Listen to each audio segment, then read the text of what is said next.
आचार्य देव जितेबाला अभिषिक्त है प्रथम ओडिशा आगमन होता ओडिशार भुवनेश्वर एक भव्य संबर्धना यही सर्वसाधारण गुरु भाई मैंने बस गोटे सत्संगर मीटिंग दिए आचार्य देव से दिन प्रकाश आपण मान भाई जो साधारण मनुष्य आपण मैंने ठाकुर को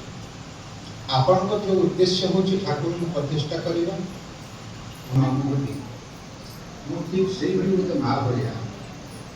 तुम समस्त को ठाकुर को देखिए सरल अमायिक व्यक्तित्व होती सत्संग आचार्य माध्यम आज आम मैंने प्रति प्रत्येक आसिक श्री श्री ठाकुर श्री श्री बर्मा परम पूज्यपाद श्री श्री बरदा एम प्रति प्रत्येक को जानवर बुझार आम सक्षम हो विशिष्ट साधक जी कि होते हजूर महाराज साधनार बल में जापारे जे पुरुषोत्तम एथर जो लीला करेंगे केवल से एकुटिया लीला करेंगे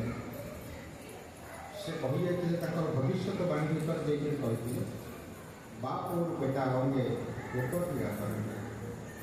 जे ये जो लीला हम कली जुगर जो लीला करेंगे पुरुषोत्तम से लीला से एकुटिया न करके बाप पुओं को मिसमेक ही लीला चले आम प्रति प्रत्येक आज अनुभव कर सत्य जुगर कथा त्रेतय जुगर कथा द्वापर जुगर कथा जिते पुरुषोत्तम आसकर किसी भक्त मान लीला किंतु ये जुगर युग पुरुषोत्तम श्री श्री ठाकुर अनुप्रचंड जो आसे सी पुओ मान लीला आरंभ कले जो भाव में श्री श्री ठाकुर एवं ज्येष्ठ आत्मज परम पूज्यपाद श्री श्री बरदा गोटे बाप पुआर लीला एवं ठाकुर चलीगला परम पूज्यपाद श्री श्री बरदा एवं ज्येष्ठ आत्मज परम पूज्यपाद अशोका जी थे आम प्रधान आचार्य देव नहीं चलता प्रधान आचार्य देव श्री श्री दादा देहांत पर सी एवं जे पुआ आज जी सत्संग आचार्य देव नहीं से लीला चली एवं आम मैंने पंचम पुरुष पहुँचले पूज्यपाद अरविंदा को देखिक आम मैंने समस्त आज आश्चर्यचकित हो जाए सी भी आज बापा को श्री पुरुषोत्तम लीला भाव में सहायता देखिए सी भी चलते तेणु श्री श्री ठाकुर सेन कहते इष्ट गुरु पुरुषोत्तम प्रतीक गुरु वंशधर रेत शरीर सुप्त रही जीवंत से निरंतर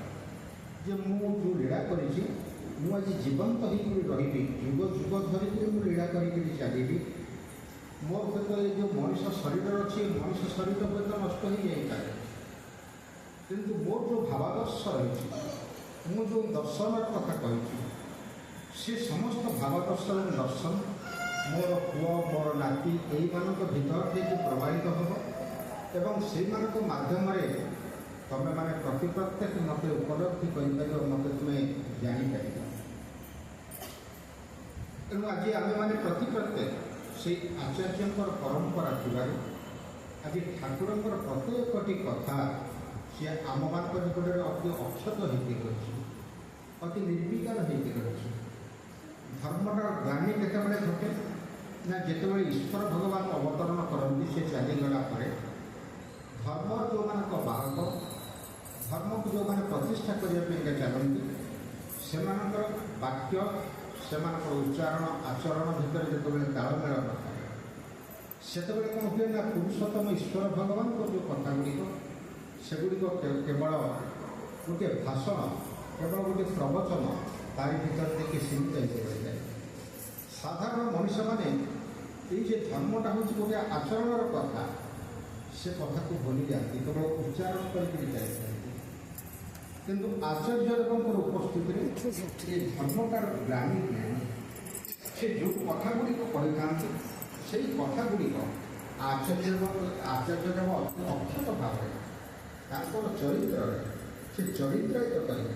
से जुगे सी जड़े जड़े धर्मर उदाहरण होकर आम मान निकट में ठिया যেভাবে ভাବରେ ଭାଇ ହୁଏତ ପ୍ରାର୍ଥନାଟା ଗାଉଥିଲେ, ସେ ମାଇକ୍ରୋଫୋନ୍ଟା ମୁହଁ ପାଖରେ ରଖିକରି ଗାଉଛନ୍ତି।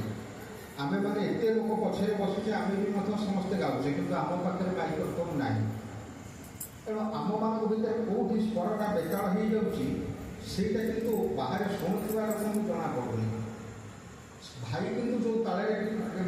ପ୍ରାର୍ଥନାଟା କରୁଛନ୍ତି, ସେ ମାଇକ୍ରୋଫୋନ୍ର ସାଉଣ୍ଡଟା କିନ୍ତୁ ବାହାରକୁ ସମସ୍ତଙ୍କୁ ଶୁଭୁଛି ଯେ ଗୋଟିଏ ତାଳରେ ଚାଲିଛି ପ୍ରାର୍ଥନା। ତେଣୁ ଆମମାନଙ୍କର ବେତାଳଟା କ'ଣ କରୁଛି ନା ଲୁଚେଇ ଦେଉଛି ମାଇକ୍ରୋଫୋନ୍ ଧରିଥିବା ଲୋକଟାର ତାଳ ଭିତରେ ଦେଇଛି। ଠିକ୍ ସେଇଭଳି ଭାବରେ ଆମେମାନେ ଯେଉଁ ଅନେକ ଭୁଲ ତ୍ରୁଟି, ଆମେମାନଙ୍କର ଜୀବନ ଚଳନୀ ଅତି ଅସଜଡ଼ା, এই ଭୁଲ ତ୍ରୁଟି ବ୍ୟକ୍ତିତ୍ୱ ଥିବା ସତ୍ତ୍ୱେ ବି ମଧ୍ୟ ଆଜି ସତ୍ସଙ୍ଗ ଅତି ଦ୍ରୁତ ଗତିରେ ଆଜି ବିଶ୍ୱର ବିଭିନ୍ନ ପ୍ରାନ୍ତେ ପ୍ରାନ୍ତେ ବିଭିନ୍ନ ରାଜ୍ୟରେ, ସେ ଇସଲାମିକ ଷ୍ଟେଟ୍ କୁହନ୍ତୁ, ଖ୍ରୀଷ୍ଟିଆନ ଷ୍ଟେଟ୍ କୁହନ୍ତୁ, କମ୍ୟୁନିଜମ୍ ଷ୍ଟେଟ୍ କୁହନ୍ତୁ, ଆଜି ପୃଥିବୀର ବିଭିନ୍ନ ପ୍ରାନ୍ତେ ପ୍ରାନ୍ତେ ଆଜି ଶ୍ରୀ ଠାକୁର ଅନୁକୂଳଚନ୍ଦ୍ରଙ୍କର ଏଇ ଯେଉଁ ବିଜୟ ବୈଜୟନ୍ତୀ ହେଉଛି। କାହିଁକି ଲୋକ ଆମମାନଙ୍କୁ ଦେଖିକରି ଠାକୁରଙ୍କର ଦୀକ୍ଷା ନେଉଛି।